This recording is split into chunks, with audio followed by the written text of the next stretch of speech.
En 1972 inventaron una máquina que, aseguraban, podía fotografiar el pasado, basándose en que las ondas sonoras y visuales son energía y por tanto están sometidas a las mismas leyes físicas que la materia. Su prueba fue una foto de Jesucristo agonizante en la cruz. Parece algo increíble y difícil de creer, pero ¿y si pudiéramos fotografiar el pasado? Plasmar los hechos acontecidos en un lugar determinados años atrás. Sin embargo, en el año 1972 el semanario italiano Domenica del Corriere sorprendía a sus lectores con un insólito titular: inventada la máquina que fotografía el pasado. Este es el misterio del cronovisor. Comencemos.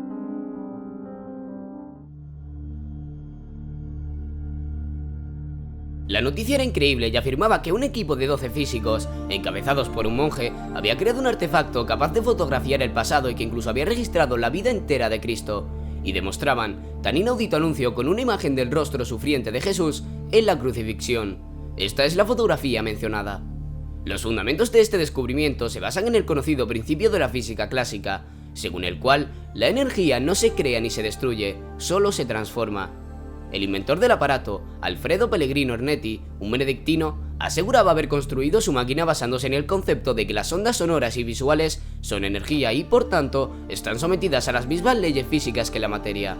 Igual que desde las partículas más ínfimas se puede recomponer un elemento en su forma primitiva, el artefacto sería capaz de acceder a las ondas luminosas y sonoras del pasado, reorganizándolas en las mismas imágenes y sonidos que las integraron en su origen.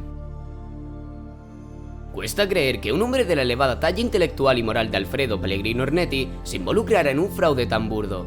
A nadie le extrañaría que, de existir el ingenio capaz de recuperar el pasado, hubiera sido interceptado y vetada su difusión por las autoridades civiles o religiosas, temerosas de las consecuencias derivadas de su uso, ya que con él se podrían conocer los secretos de grandes personajes y se resolverían muchas incógnitas históricas.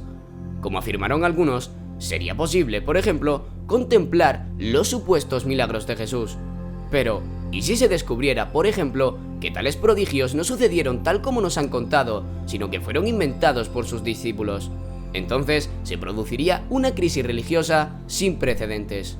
Ernetti, estando muy enfermo y sabiendo que le quedaba poco tiempo de vida, envió una carta a Luigi Borello, su principal crítico. La misiva es una especie de testamento donde afirma que la existencia del artefacto es una sacrosanta verdad, que se hayan captado tantas cosas del pasado es también verdad, que entre estas cosas estuviera la imagen de Jesús es verdad, y que las autoridades supremas han prohibido el uso del ingenio es otra verdad. Estos son los planos de construcción del supuesto cronovisor.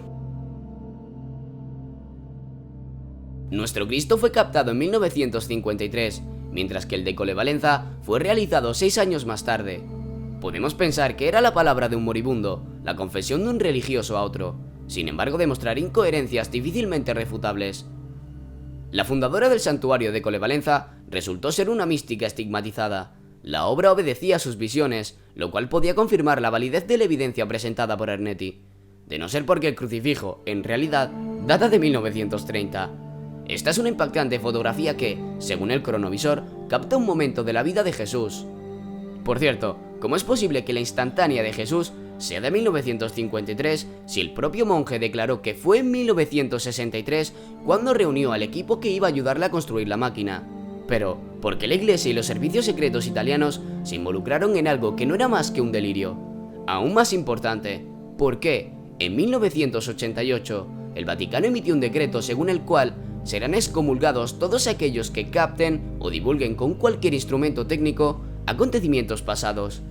Ernetti afirmó haber fotografiado las tablas de la ley, la destrucción de Sodoma y Gomorra, un discurso de Mussolini o la crucifixión de Cristo. El proyecto fue cancelado y requisado por el Vaticano, pero no destruido. El cronovisor se encontraría ahora a buen recaudo. Antes de morir, Ernetti envió una carta a Japón, país con el que tenía buena relación y contactos, y otra carta a Suiza. En esas cartas pueden estar los planos del cronovisor, ya que él prometió al Papa Pío XIII que nunca haría públicos los detalles. Sin más, comenta aquí abajo qué opinas tú. Si te ha gustado, dale like, compártelo y suscríbete. Esto ha sido Carrelando en el misterio del cronovisor.